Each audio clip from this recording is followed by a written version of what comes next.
Okay, now I think we're good. I believe we're good now. We had the ever so most minor of calamities there, but I believe we got through it. I hope. It seems that way. Okay, we've got audio now, so that's good. This would have been a very boring half hour, 45 minutes or so without any audio, and I would have felt like a right moron.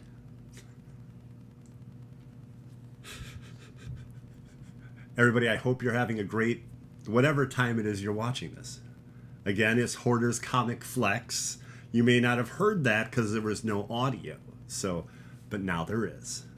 And I'm thinking some of you are like, oh no. It's probably better without the audio. Maybe. Maybe it is. Basically, we talk about comic books, we have some comic book reviews, we're going to talk about video games, and even the very near future of comic books. So to start out with, we have Sirens of the City, #1, by Boom Studios. And this is, let's see. Wow, they wrote this in a crazy, okay. Written by Joanne Starrer and Carrie Randolph. And it grabs you immediately. Snack food reviews. Not here and not like actual separate videos. How you doing, Mike? Here or there I'll have something on my own stream on Twitch. That's twitch.tv/Hoardergamer, but not here. That's not really what this is about. So this book grabs you immediately, okay? It goes 1987. Somewhere they don't take kindly to abortion. So, you know, America. Okay, and then so basically this young woman, she's 16, she's a runaway, and she's at an abortion clinic. And this guy walks up to her and goes, "I will pray for you." She gives him this crazy death stare, and she has these amazing blue eyes. Those eyes are mentioned other times in the book. And she looks at him and says, "Go jump in front of a bus." He goes, he drops his megaphone, and literally walks right in front of a speeding bus and gets killed. That's all within the first, like 3 pages of the book. I mean, that's crazy. And you find out that the reason she's homeless, that she's a runaway, her parents kicked her out of the house because there was a gas line explosion. But what you're getting from this is that probably wasn't the first wild accident, and they blamed her for it. You find out that she's a siren, as it's, you know, the book is called Sirens of the City, but she doesn't know that. And it's a world full of vampires, incubi, which are sex dream demons, and all sorts of other creepy things. There's even a rat king, someone that controls, like, the rats in New York and the insects and the things that crawl, basically, they said. And she sees an attractive dude, goes to a party where all these interesting magic or monster people are, and it gets basically thrown into this world that she doesn't understand. It's a very good intro book. It's awesome. I really like Sirens of the City a lot. I will pick up issue 2. I got this really gorgeous foil stamped cover. Might be hard to see it, but like it's got this red foil on certain parts of the cover. But yeah, I recommend it. It's clever. It looks at elements that are going on today. And yeah, she basically doesn't want to have this kid. And there's a possibility that the father is an incubi. So there's a lot of interesting things going on in this book. I thought it was going to be a lot like Baby Teeth, and it isn't. This is quite a bit different than that. And I love the whole 1980s vibe. And towards the end of the book, as it gets dark in New York, in the city, you start seeing all the monsters coming out of shadows. It's really intense. Like, it's setting up the mood and the vibe for probably the entire series. And keep in mind, she hasn't been homeless a long period of time. She was just recently kicked out by her parents. So she doesn't know all about that world. But yeah, I really like Sirens of the City. It has this very stylized art look too that I enjoy. So I was impressed with it. Now, everybody, that was our first comic book review this week. Next up, we've got games. And let's see, what game could we be talking about first? Gee, I have no idea. What game could it maybe possibly be? Who would know this? Who would know what game? Oh, I see. Diablo 4. Like we're at a restaurant. Diablo 4, anyone? That's a special of the day. Now, Season of the Malignant begins July 20th, which I believe is next Thursday. I believe it's next Thursday. This is a seasonal journey, and there's 7 chapters of seasonal challenges. And sometimes it'll be fetch questy, sometimes it'll be like fighting a certain boss under certain conditions. It'll be all sorts of different things, but it is fun. I've done a number of seasons in Diablo 3, and this one sounds fantastic. Like, this has some really cool new mechanics and everything like that. There are malignant hearts, okay? Devious, vicious, brutal, wrathful, and as you might see, they forgot happy-go-lucky. I'm not sure why, but they forgot the happy-go-lucky malignant heart. And you complete objectives to earn favor, and favor progresses the battle pass. There are 27 parts of the battle pass that are available to you, or 27 levels that are available to you even if you haven't purchased the battle pass. And some of those things will actually boost your character and stuff like that, but you aren't paying for power. That's all on the free track of the battle pass, and you can do that by doing the seasonal journey and also just going around Sanctuary and killing demons. So you can play your way even in the season. And as you can see, there's going to be new legendary aspects. Those are legendary abilities that you can put onto a legendary, replacing the ability on it, or onto a rare item, probably also a sacred rare, I believe, and then turn that into a legendary. There's new unique items. Some of those are crazy.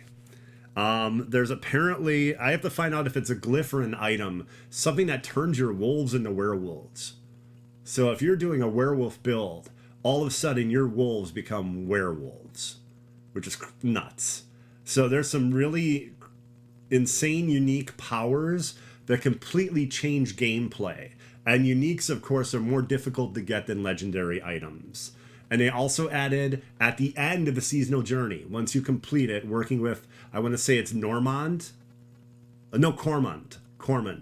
You're working with Cormand on the seasonal journey, and there's a little bit of story and everything. There's a boss battle that culminates in. So I'm really looking forward to that. You call it Diablo because it puts you to sleep. It shouldn't put you to sleep. If Diablo puts you to sleep, Diablo 4 specifically, because it's got some of the best gameplay of any of the ARPGs I've played. If it puts you to sleep, either yes, you are incredibly tired, or you need to crank up the difficulty. It should not be an easy run through like Diablo 3 could be in endgame. You should have to worry about getting killed all the time. I'm level 60, I think, right now. And yeah, I mean, I have to watch my potions. I have to make sure I have rings and jewelry with certain gems. It's not a cakewalk, even on like difficulty or tier 3.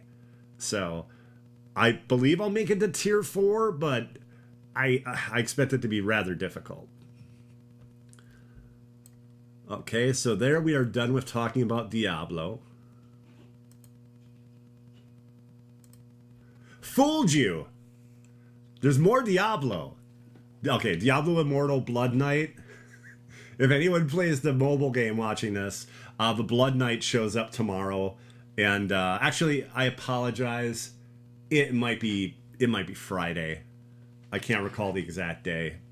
But it's a vampiric-like character, and it's the first new class, not to just Diablo Immortal, but the Diablo franchise in years. So it's very exciting. A lot of people, including me, would like the Blood Knight to come to Diablo 4, just based on a little bit I know of it. I'm even thinking of actually trying it out in Diablo Immortal and seeing what I think of it. So, but yeah, now we are done talking about Diablo. Hey Hero, how you doing? We have other gaming news though. So, Microsoft might have won their legal battle. We don't know for sure yet, because apparently the FTC can throw a wrench in the works by Friday. I just read about this last night. So like 3 or 4 hours after everyone is like, oh, they won, it's over, it's over, it's over. Apparently the FTC has a stipulation where they can like put in some sort of appeal or something by Friday. So the adventure might continue. Who knows? Who knows now? I'm not big on exclusivity. When you have exclusivity, you have bad things. Like you have Amazing Spider-Man, or Spider-Man actually, and Marvel's Avengers. And you have that only for Sony. Like, I don't want it on anything. But it's just the beast. You know, it's the nature of the beast. But yeah, a lot of people are like thrilled, you know, before this possible monkey wrench got thrown in by the FTC. We don't know if they're doing it yet. I don't know. Apparently the UK settled. Or they got what's called relief or something. But yeah. But like everyone's like, yeah, they won, yeah. And I'm like, yeah, big soul-crushing corporations. Woohoo! When massive corporations win, oftentimes we lose. It's just something to keep in mind. I'm not anti-capitalism, but I like a more, I don't know, contained capitalism. Not running rampant. Not ripping out, you know, all of our throats. And that crazy, you know, visual I just put in your heads, that might come back on this episode. So I might have used that wording very specifically. Who knows? Who knows these things? I mean, I should. It's my show. But, okay. Now, we also have some other news. SDCC, San Diego Comic-Con. For those in the know. Spider-Man 2 on July 20th. So, I'm expecting a trailer. I'm expecting a new villain reveal. I don't know what exactly I'll get. But the way I look at it is, with the Spider-Man 2018 game, there was a ton of villains.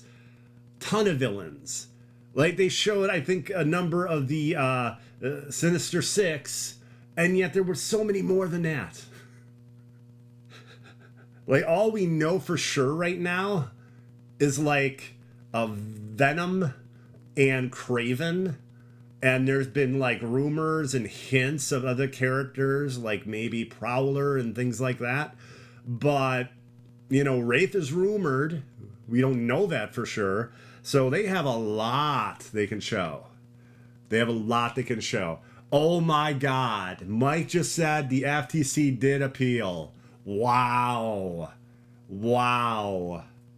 That is so weak. That is weak sauce, man. And again, this isn't me like almighty corporation should win. No, the FTC screwed up. They had a weak case, and just because they can appeal, they are. It is weak. If Sony was doing this, in this whole thing, I would still agree that the FTC's decision in this case would have been weak. This has nothing to do with my liking Microsoft more than Sony or anything like that. Yeah, that's... Wow. Wow. I need to see exactly which politicians and stuff are connected to that. I'll look at that later. And fans of Diablo 4, if you are not sated by Diablo 4 and the season of Diablo 4 coming out on July 20th. Oh my god, that's the same day as Spider-Man 2 at SDCC. Anyway, if you're not sated, then roughly a little over a week later at Summer Games Fest, yes, it's a number of days.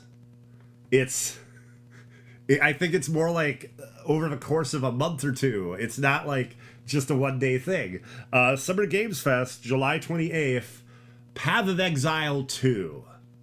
So if you need to have more delicious Diablo 4 style ARPG with that like overhead perspective and that similar type of combat and things like that, then Path of Exile 2 is supposed to have a big announcement on July 28th.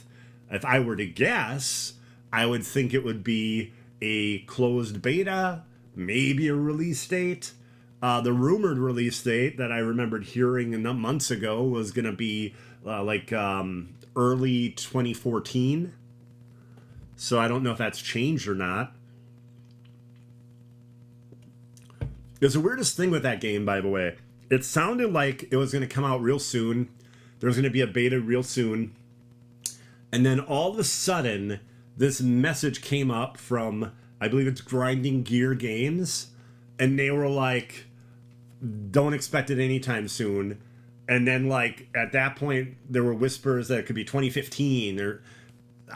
I'm sorry, 2025. My God, did I say 2014? Okay. What I meant to say is 2024.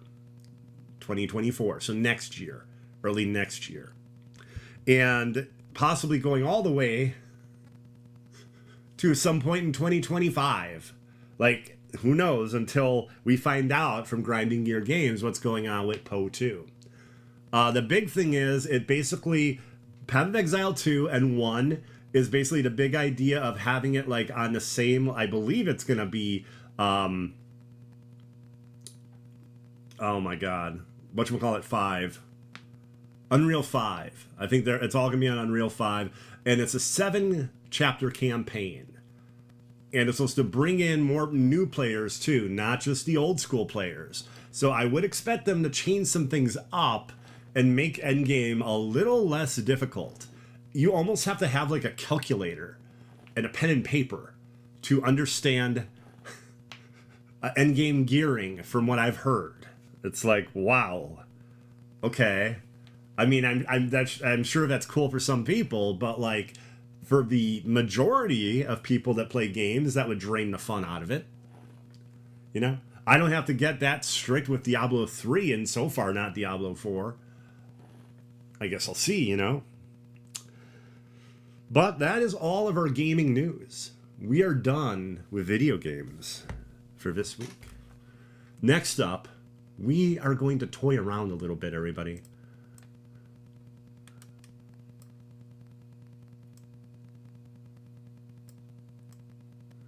Look at this insanity. I'm going to make this a little bit bigger. Okay, everybody. This is nuts. This is the San Diego Comic-Con. Let me re-say that. Let me say that again. Jurassic Park box set.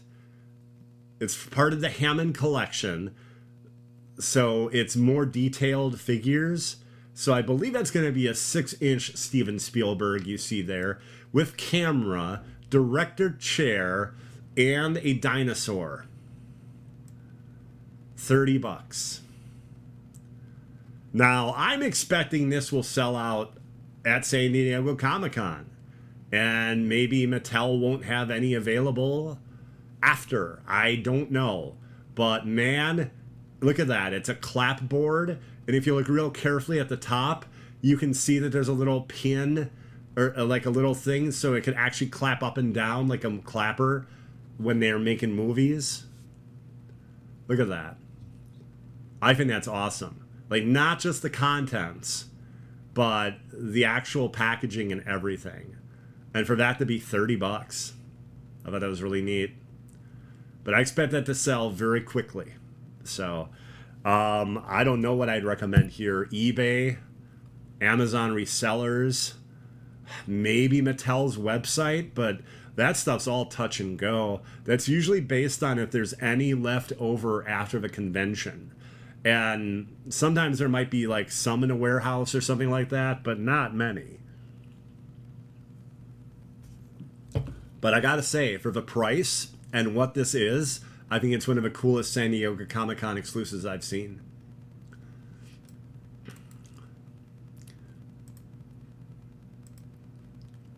I'm going to send that back to Jurassic Park.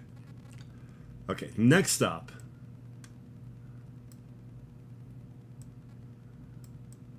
Captain Carter's shield. Okay, I think it looks great. I think the price doesn't look great. $149.99. $149.99. I mean, I think $99.99 would have been good. But at $149.99, if you're looking forward to this, keep an eye on GameStop in about 6 months, and you'll probably be able to get it for 75 bucks. But yeah, I think it's really cool looking. I don't know what they're thinking charging $150 for it. That's all. Marvel Legends What If Captain Carter Shield. The old version, oh, I thought they were $99.99. Wasn't one of the first shields $99.99?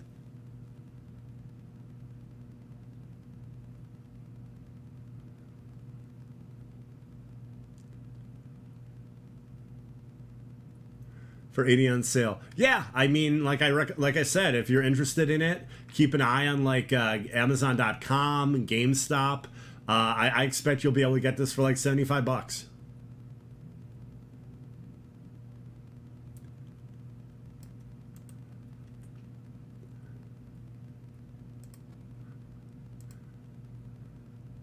Speaking of toys that might be a little on the overpriced side, voila! Another, apparently, San Diego Comic-Con exclusive. Oh, actually, no, I'm sorry. This is a Hasbro Pulse exclusive. They might have it at the con, but it's also going to be on Hasbro Pulse. Now, the way that works, it's like an hour or two for members, and then non-members, if there's any left over. But, like, with some of the G.I. Joe Classified stuff, they were able to find more or make more, I don't know what happened, and be able to sell them. Like, they had Serpentor about 2 or 3 times after San Diego Comic-Con last year, and they had Dr. Mindbender. They had him 2 or 3 times as well. So it doesn't mean you have no chance of getting it. But wait till I tell you the price.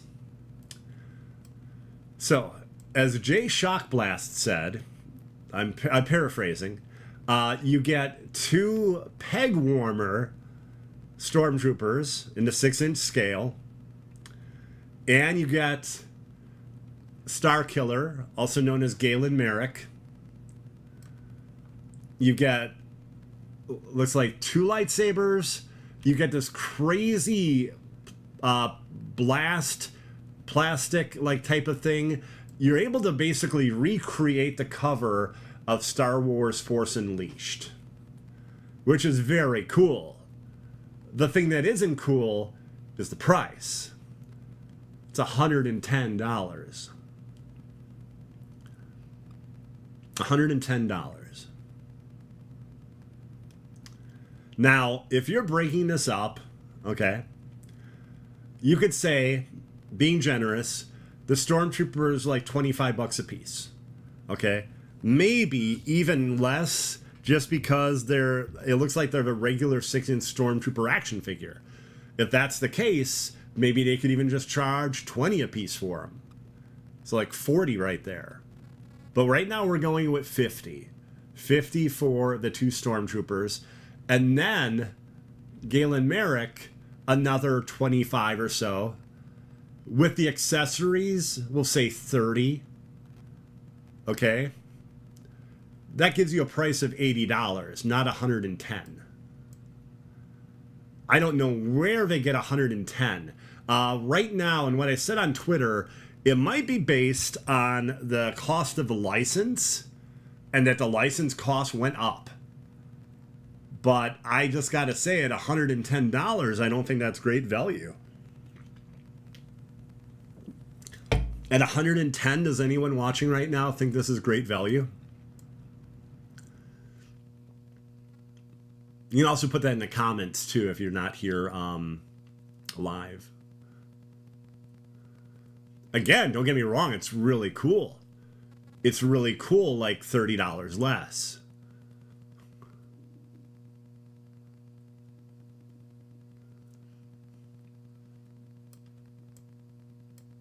Yeah, I can't see that being that popular at 110.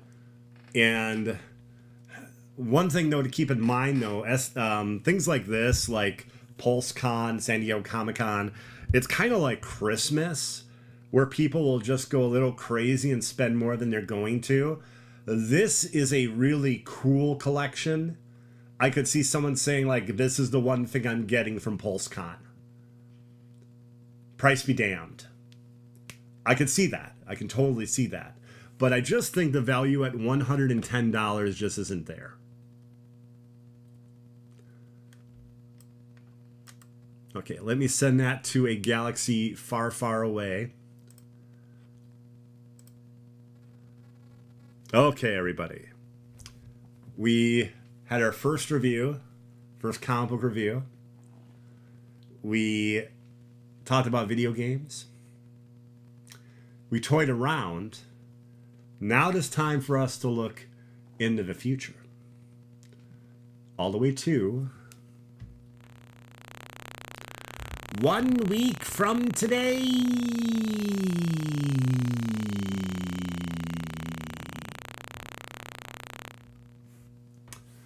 Okay, first up, one of my favorite comic book titles. Like, I like the comic book a lot. I'm a huge fan. I've read just about every issue. But I love the title of the book possibly even more because it's so good. If you don't know the name of this book, it is Something is Killing the Children. Okay, this is Something is Killing the Children, number 31. And this book, I will almost always cover it as to let people know a new issue is coming out because it's insane, and it decides to go on a hiatus for like 6 months. I believe it's like 6 issues and then a hiatus of 4 to 6 months, something like that. It seems that long. I don't know for sure it's quite that long. I know that if you look at previews, it's months and months before there's another solicit for another issue. So this is issue 31. And Erica Slaughter is fighting a duplicitype. Duplicitype is a monster that can take on human form. Like almost cloning. And if you notice in this picture, there's something going goofy with who or whatever this is. It looks a lot like Erica. So... But yeah, Something is Killing the Children is an excellent horror book by James Tynion the Fourth, my good man. And yeah, I very much like it. So remove that here. Yeah, if you're a fan of like Buffy the Vampire Slayer or Angel, I highly recommend Something is Killing the Children. Blade. Blade number 1. I do plan on reviewing this next week. So sometimes what I like to do is like come out ahead of something and be like, yeah, I'm going to review that. You know, and sometimes I don't know for sure what I'm going to review and I'm kind of iffy. But I'll review Blade number 1 next week. Now, I hope people like it, and I hope people love the creative team, because this comic book here has 8 covers. 8. Okay, so if this book doesn't do well, it's going to be a bloodbath for Marvel.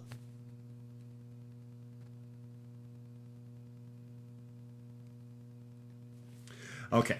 I held it just a little bit longer to make it more uncomfortable. Not just for me, but also for anyone watching. So I hope you appreciate that. But no, seriously, that's wild. Like, a book that's a big release could have 3, 4 covers, maybe even 5 or 6. 8 is something you see for, like, Spider-Man 800, Amazing Spider-Man 800, you know, something like that, this massive event. And yeah, it's an event to have a new Blade book, but wow, going with 8 covers right away. But I'm looking forward to it. I think it'll be cool, and I look forward to seeing a different take on the Daywalker. So yeah, I plan on reviewing Blade 1 next week.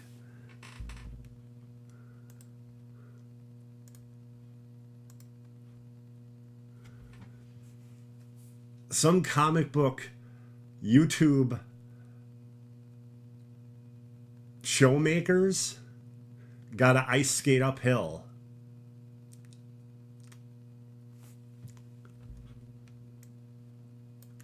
Okay, everybody. Moon Knight, City of the Dead. Okay? A new Scarlet Scarab will be debuting in this 6-issue series by David Pepose.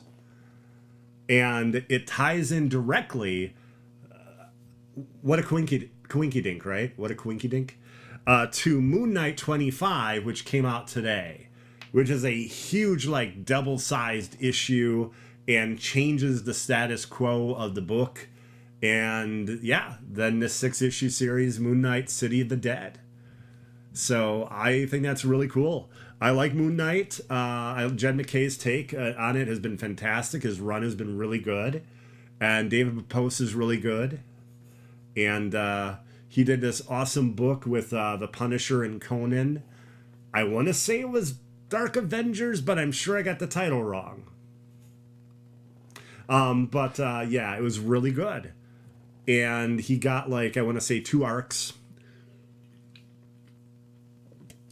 And then had to give up Conan.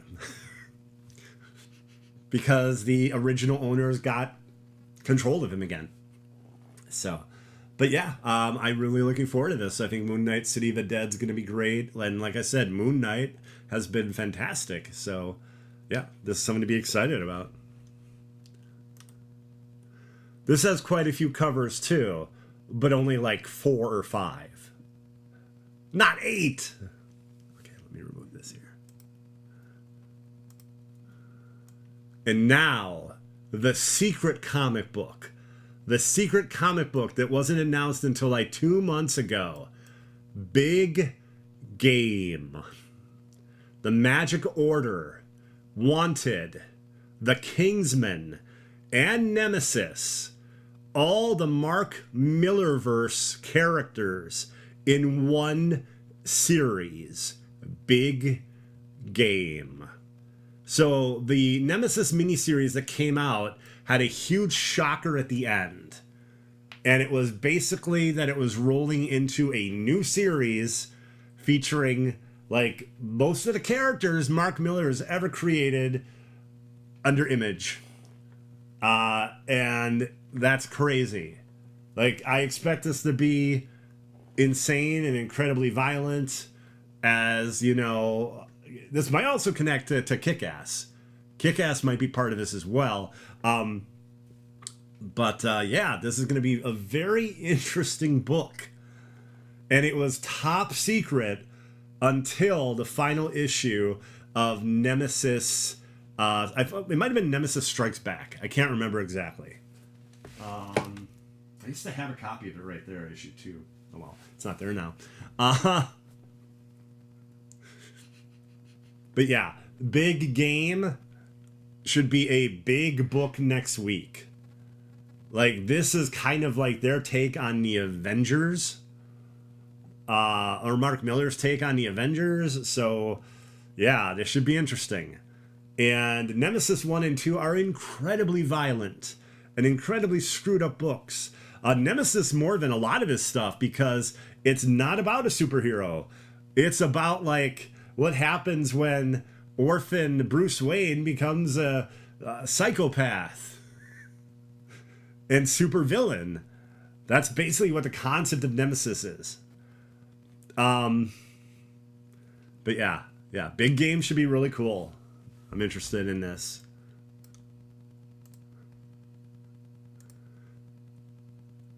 I know what you're probably thinking. How many covers does that have?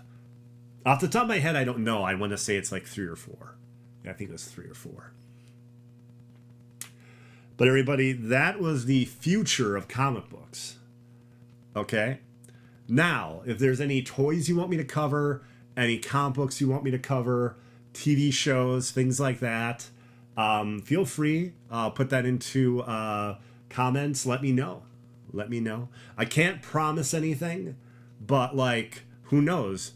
One of two things. Could be something that, yeah, I could make that happen. Could be something that I've been planning and haven't mentioned and be like, it would just perfectly coincide. So, go ahead. Please do that. Let's see. What else was I going to say? Oh, speaking of TV, I have not caught the newest episode of Secret Invasion, but I have to say I do like it. And I've seen a lot of people be super critical about it. The way I look at it is it's a very fun espionage show with 2 of the best actors of like the last 20 to 30 years. Sam Jackson and Ben Mendelsohn. Okay? So that right there has me. Like, it would have to take an incredible turn for these last 2 or 3 episodes, I think it's 6 total, for me to be upset with the show and not like it. But so far, I think it's really cool. And I think the price of admission for an espionage show that is in the Marvel universe is very cool. So yeah, I like it so far. I'll be watching a new episode probably tonight. I just haven't seen it yet. Last week's episode was very good. Finding out that Fury has been married. And getting some background on Gavik.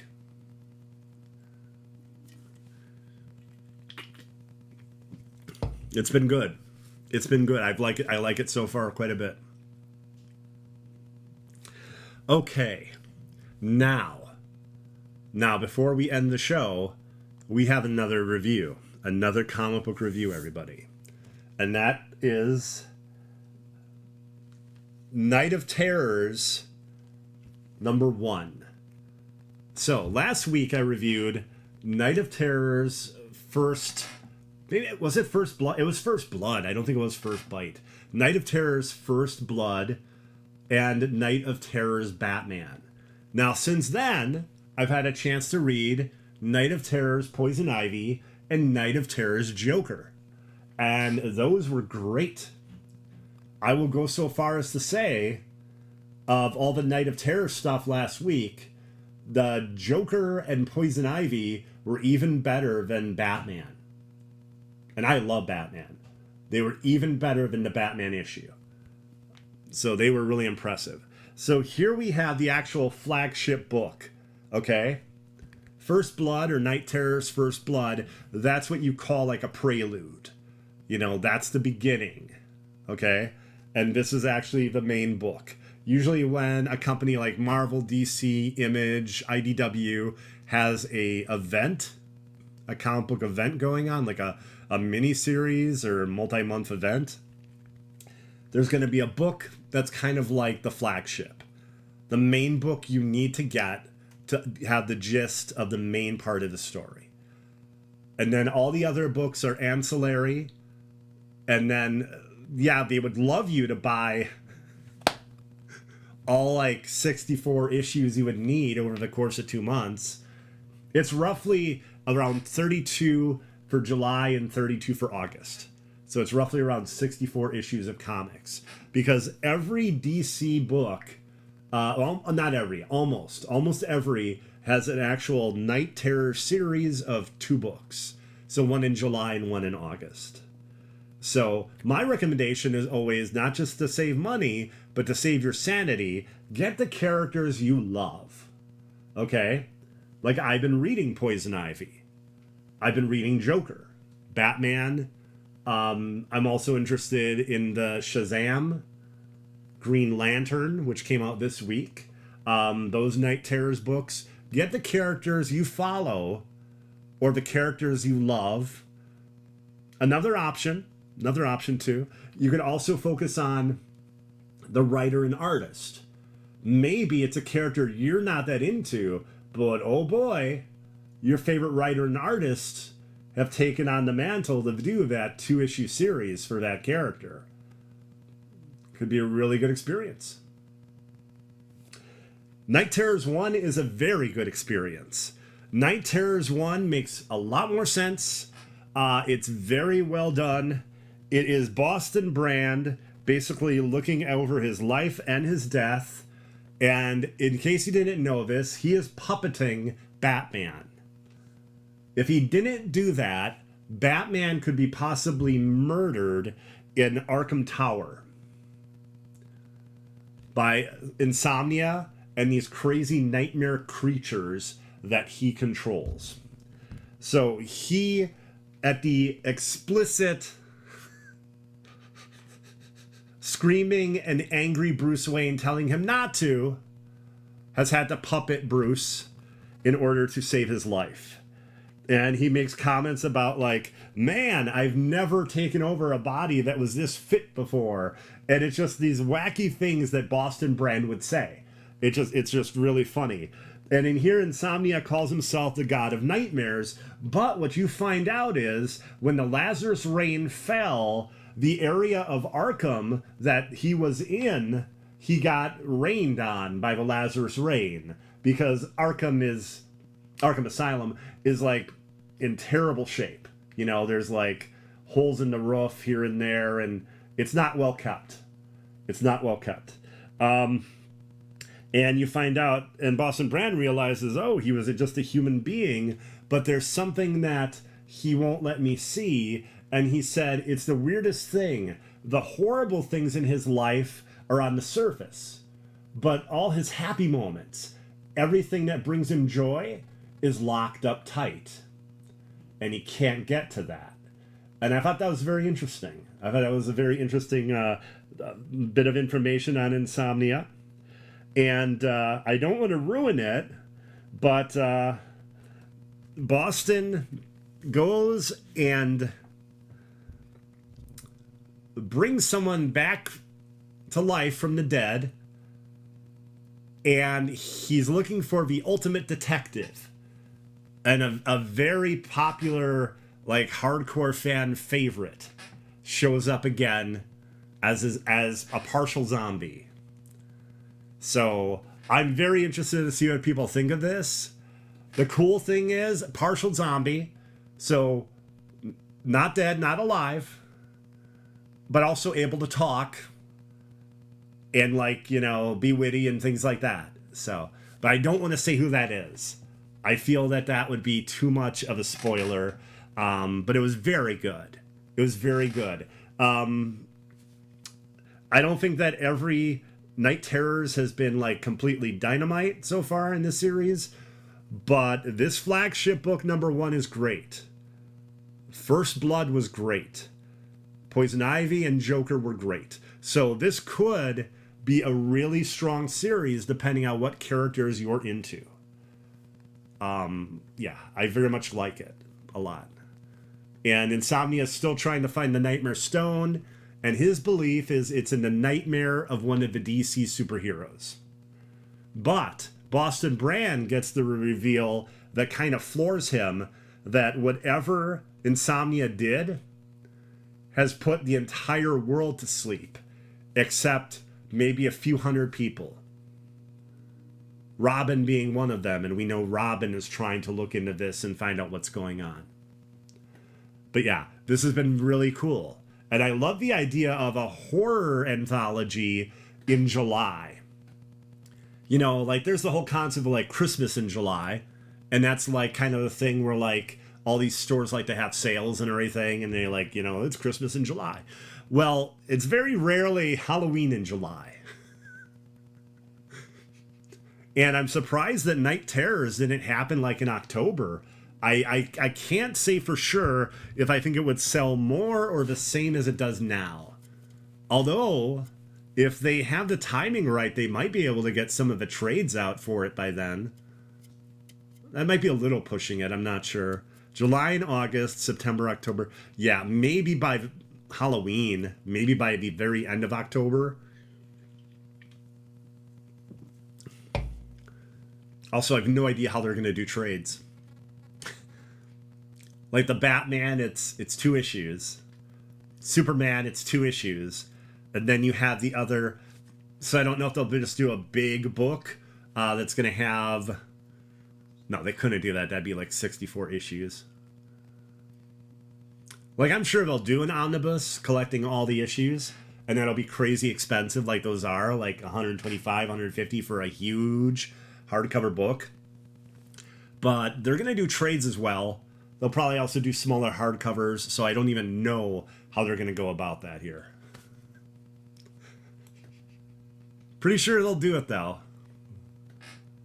They do it with all their other events, so. But yeah, everybody, I hope you had a great time watching this, whatever time that may be. You know, perhaps it's high tea for you. Perhaps it's dinner, breakfast. Who knows? Because you can watch us whenever you want. I want to thank Doomkiller HD and Doom Squad Gaming for letting me borrow your channel for this show again. Thank you very much. Also, like I mentioned earlier, twitch.tv/Hoardergamer. That's where you can find me playing a lot of Diablo 4 and Final Fantasy 16 currently. So, yeah, I want to thank you all very much for watching, and I will see you next week. And like I said, I'll be reviewing Blade #1. I'm looking forward to that. I don't know what the next other book is going to be. I usually like to review 2 a week. It might be Big Game, but I can't guarantee that because I forgot the actual name of this big crossover book. Because like 2 months ago when you do a preview order, you got to order this stuff ahead. And when I didn't do that for Nemesis, I didn't get issue 1. Nemesis, the second mini-series, when issue 1 came out, that was gone. I couldn't get one. So, we'll see. We'll see if I can get a copy of Big Game. Then it'll be Big Game and Blade. A Marvel and Image duo of reviews. Again, everybody, though, thank you very much. And I hope you have a really good week. Okay, bye-bye.